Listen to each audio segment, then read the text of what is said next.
Я тут сейчас очень плотно занимаюсь строительством вот этой пристройки для мастерской. И видите, уже 5 кубов щебня я перекидал, даже вот такую специальную лопату купил, которая очень глубокая, очень такая емкая, чтобы работа шла быстрее. Но вот это вот дело, которое я сейчас делаю, оно меня страшно выматывает. И я целый день вот так вот работаю, и вечером у меня вообще нет никаких сил там ничего монтировать, ничего снимать, поэтому пока не закончу, скорее всего, ничего такого вот сильно нового я для вас не сниму. Единственное, у меня были силы смонтировать одно видео, которое я долго-долго мариновал, никак не мог закончить. Это проект, который длился, наверное, ну, года 2 точно. Это я делал такой складик. Он мелькал у меня в разных других видео, но внимательные зрители нигде не видели именно процесс, как я его изготавливал. И вот я, наконец, все смонтировал, добавил туда комментарии, и сейчас увидите. У меня на участке есть старый ленточный фундамент. Он обозначен даже на довоенных картах. То есть ему может быть примерно там около 100 лет. И, скорее всего, тут раньше стояла теплица. Вот я решил, что раз фундамент уже есть, то надо там что-нибудь построить. И мне как раз нужен склад для стройматериалов. И вот длина фундамента примерно 7 метров и ширина 3. Ну и, разумеется, первое, что я сделал, это выкопал оттуда всю землю и заменил ее на щебень с песком.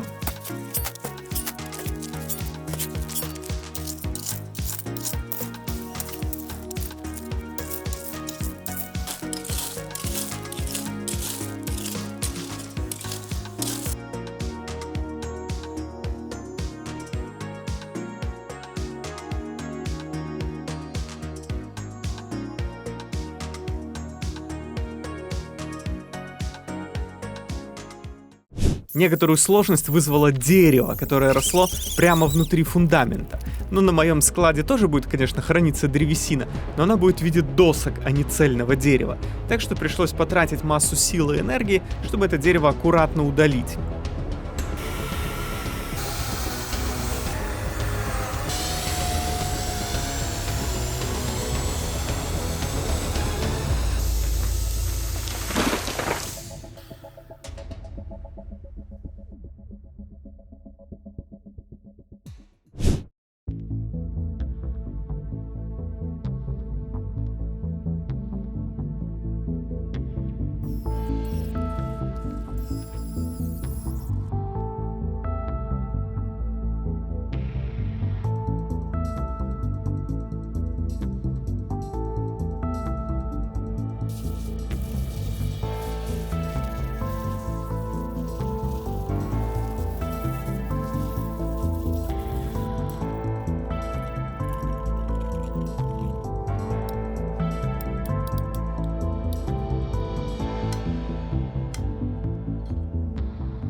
Давно я мечтал о таком помощнике, и вот, наконец, купил. Это на вырост, потому что я планирую плотно заниматься строительством, и небольшая трамбовка — это один из самых необходимых инструментов.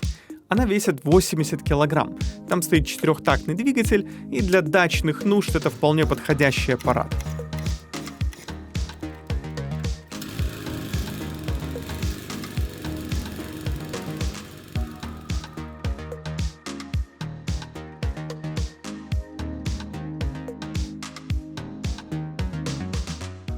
Этот старый фундамент я засыпал остатками крупного щебня и песка. Теперь, когда уровень земляного пола поднят до необходимой отметки, можно делать уже полноценный бетонный пол.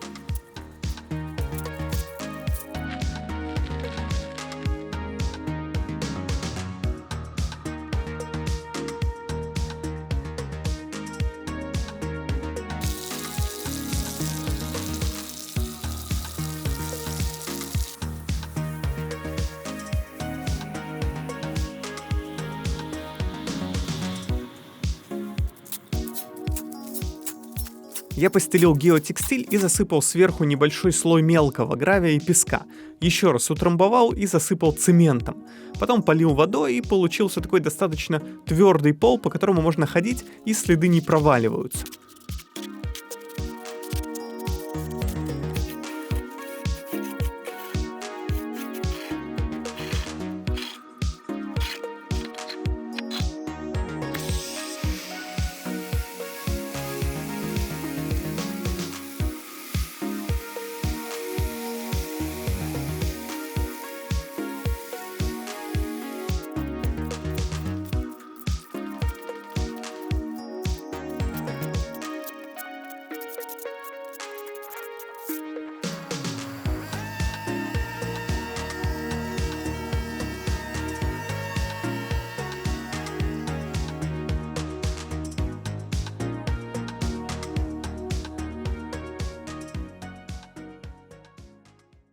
Вместо полноценной опалубки я прямо к бетону прикрутил листы фанеры.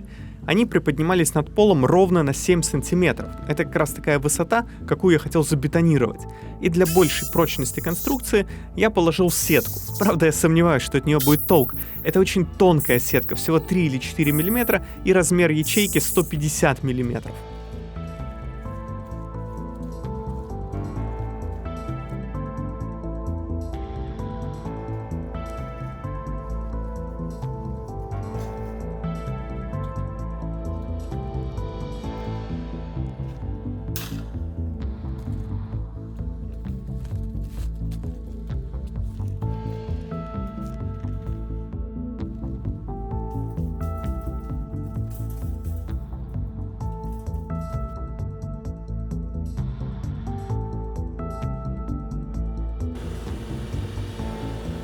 Одна из многочисленных ошибок этого проекта — это то, что я заказал полусухой бетон. В результате мне привезли какой-то серый песочек, который вообще не бетон. Я его хоть и водой поливал и утрамбовал как мог, но он все равно получился очень такой хрупкий и рыхлый. Когда он застыл, он очень легко крошился, и даже если его просто там мыском ноги поковырять.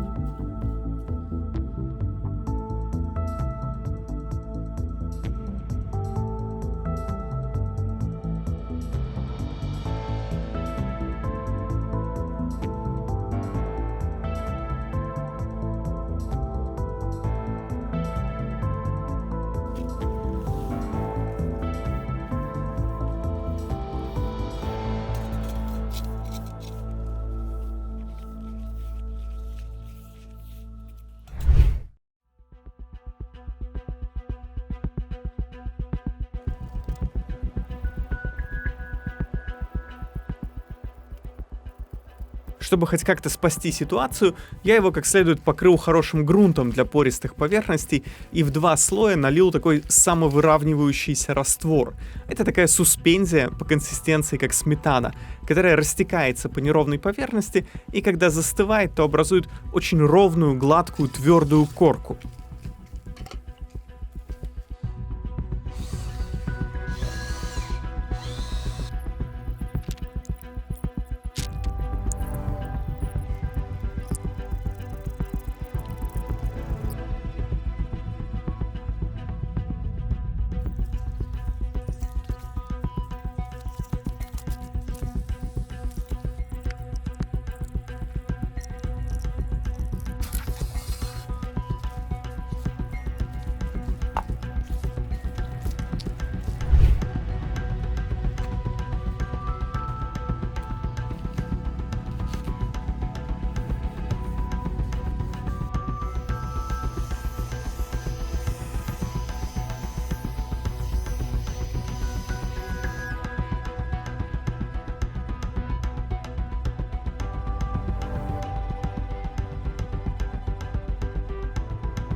Пришло время делать стропила. Крыша тут очень примитивная, без всяких там утеплений, так что я собрал простейшие деревянные фермы и усилил их фанерными косынками. Конечно, я очень пожалел, что не покрасил их, пока они были на земле.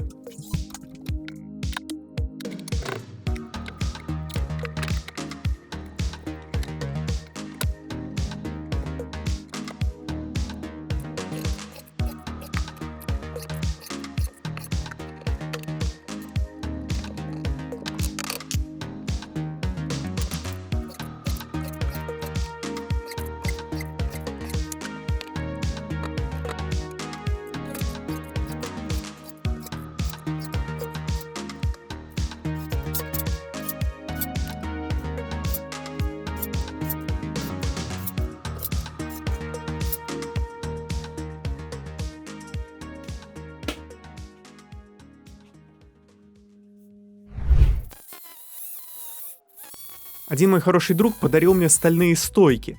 Я подумал, что это отличный материал для каркаса. У них уже были приваренные основания из 5-миллиметровой стали с отверстиями, так что закрепить их на бетон было очень простой задачей. И тут мне, кстати, очень хорошо помог ударный гайковерт.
Так как стойки и стропила — это совершенно независимые элементы, то пришлось придумывать систему, как их всех выровнять по линии.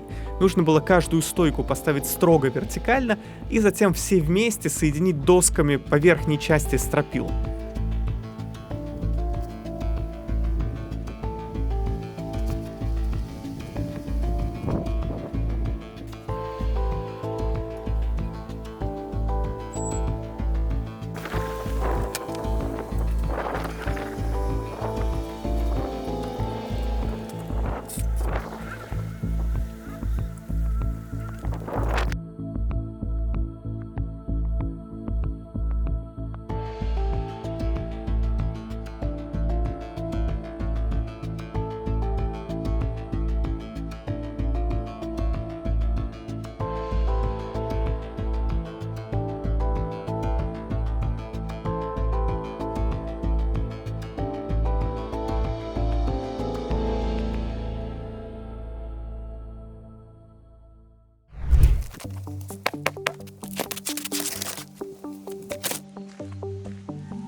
На роль кровельного покрытия я выбрал волнистые битумные листы. Это целлюлеза, пропитанная битумом.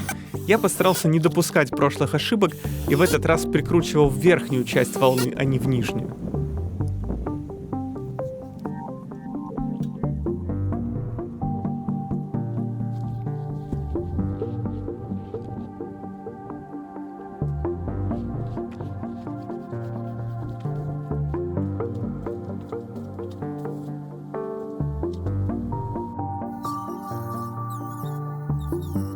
Ну и раз это склад, то подумал, что гораздо удобнее не дверь, а ворота, чтобы торцевая стена могла полностью открываться.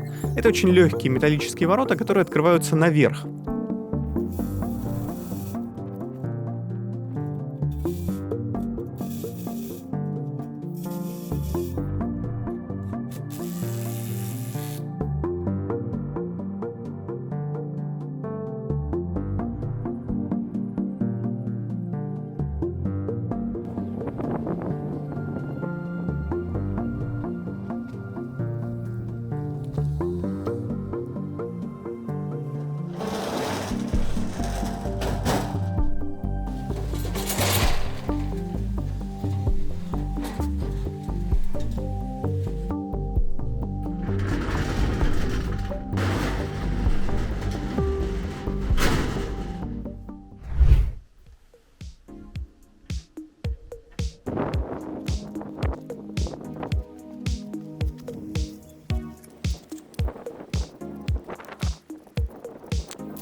Как основной материал для стен я взял ОСП 12 мм. Это были специальные листы, у которых есть шип-паз, чтобы без щелей соединять их в единую плоскость.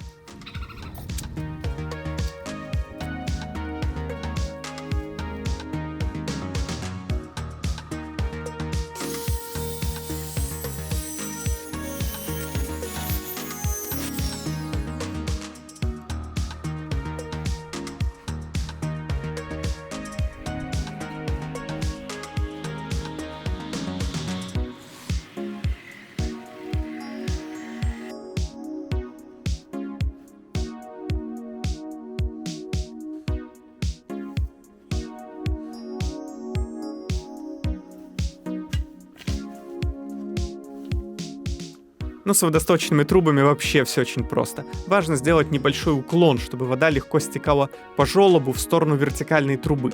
Ну и я купил самые дешевые пластмассовые трубы.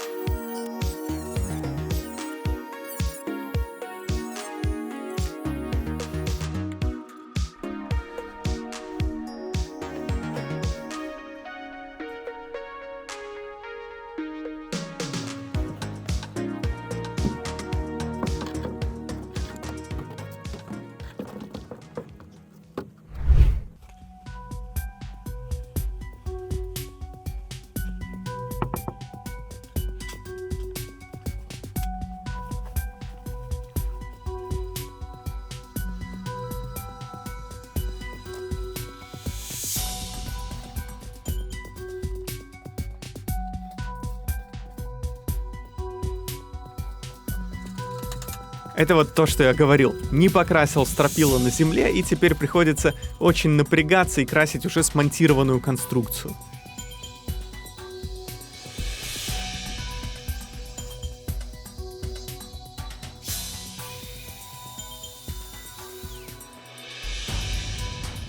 Это же склад. Тут будут полки с досками. И я нашел вот такие металлические кронштейны. Они хоть и меня выдерживают, но выглядят все равно достаточно хлипкими.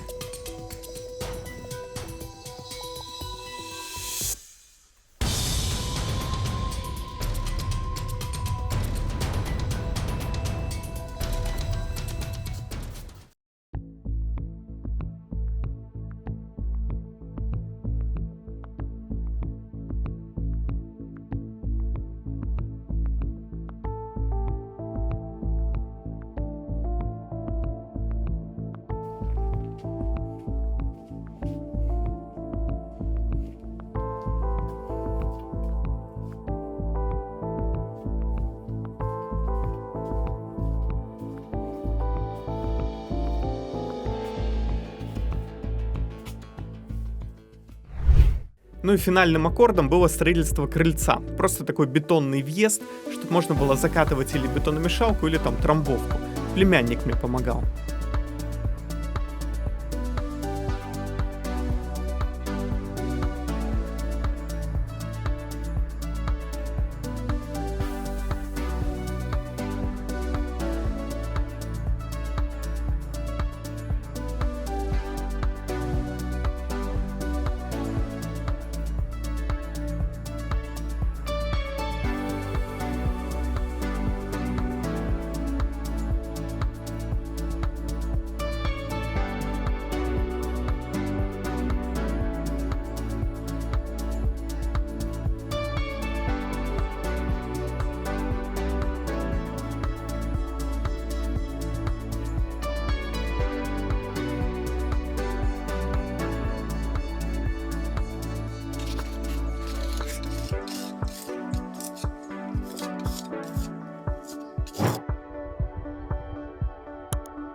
Спасибо, что досмотрели.